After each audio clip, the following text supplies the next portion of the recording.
Assalamualaikum warahmatullahi taala wabarakatuh.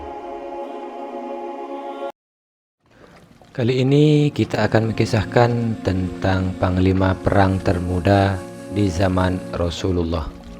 Beliau adalah Abdullah bin Zubair. Abdullah bin Zubair merupakan salah satu sahabat Nabi yang termasuk as-sabiqun al-awwalun. Abdullah bin Zubair merupakan anggota dari Bani Asad. Ia adalah putra dari Zubair bin Awam dan Asma binti Abu Bakar. Zubair juga merupakan keponakan dari istri pertama Nabi Muhammad sallallahu alaihi wasallam, yakni Siti Khadijah. Diriwayatkan bahwa Asma binti Abu Bakar melahirkan Ibnu Zubair di Kuba pada saat perjalanan hijrah ke Madinah. Dia merupakan muslim pertama yang lahir dalam masyarakat Islam dan hidup sampai umur 73 tahun. Menurut riwayat dari Bukhari, Rasulullah Shallallahu Alaihi Wasallam mendoakan bayi ini pada saat kelahirannya.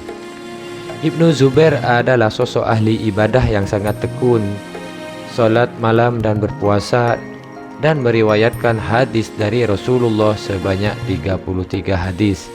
Beliau piawai dalam menunggang kuda, tangkas di medan pertempuran, menyukai kata-kata indah serta suaranya yang lantang. Nama lengkap beliau adalah Abdullah bin Zubair bin Al-Awwam bin Waid bin Asas bin Abdul Uzza bin Khusaili. Beliau dipanggil dengan sebutan Abu Bakar, ada pula yang menyebutnya Abu Ubay. Kelahirannya di negeri Hijrah, Madinah, telah membuat gembira kaum muslimin kala itu. Rasulullah mentahniknya dengan sebiji kurma sebagaimana terdapat dalam hadis riwayat Bukhari dan Muslim.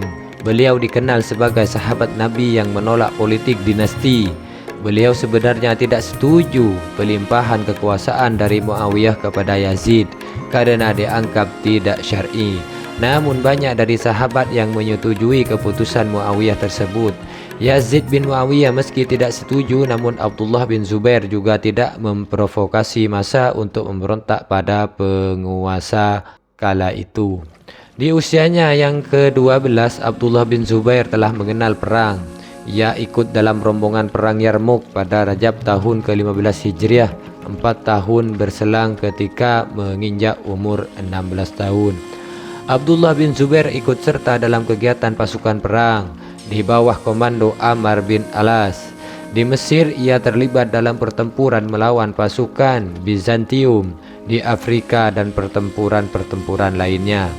Abdullah yang memang lahir pada pasangan mujahid dan mujahidah, ia berkembang menjadi seorang pemuda perwira yang perkasa.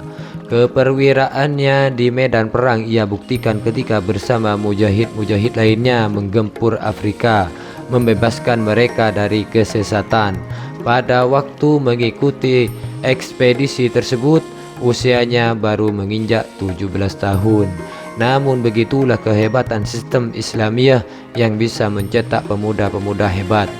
Beliau menjadi tokoh pejuang dalam menegakkan Islam, dan peperangan tersebut jumlah personel di antara dua pasukan jauh tidak seimbang. Jumlah pasukan muslimin hanya 20.000 orang, sedangkan tentara musuh berjumlah 120.000 orang. Keadaan itu cukup membuat kaum muslimin kerepotan melawan gelombang musuh yang sedemikian banyak. Walau hal itu tidak membuat mereka gentar, sebab bagi mereka perang adalah mencari kematian menuju surga, sebagaimana yang telah dijanjikan Tuhan kepada mereka. Melihat kondisi yang kurang menguntungkan tersebut, Abdullah bin Zubair berpikir mencari rahasia kelemahan lawan. Akhirnya ia menemukan jawaban bahwa inti kekuatan musuh bertumpu pada Raja Barbar yang menjadi panglima perang mereka. Dengan penuh keberanian, Abdullah mencoba menembus pasukan musuh yang berlapis menuju ke arah panglima tersebut.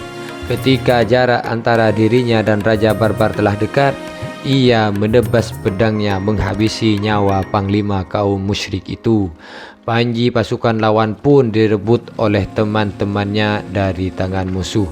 Tak lama kemudian mereka bertekuk lutut di hadapan para mujahid yang gagah berani pada saat pengangkatan Yazid di Damaskus sebagai raja kedua dinasti Umayyah.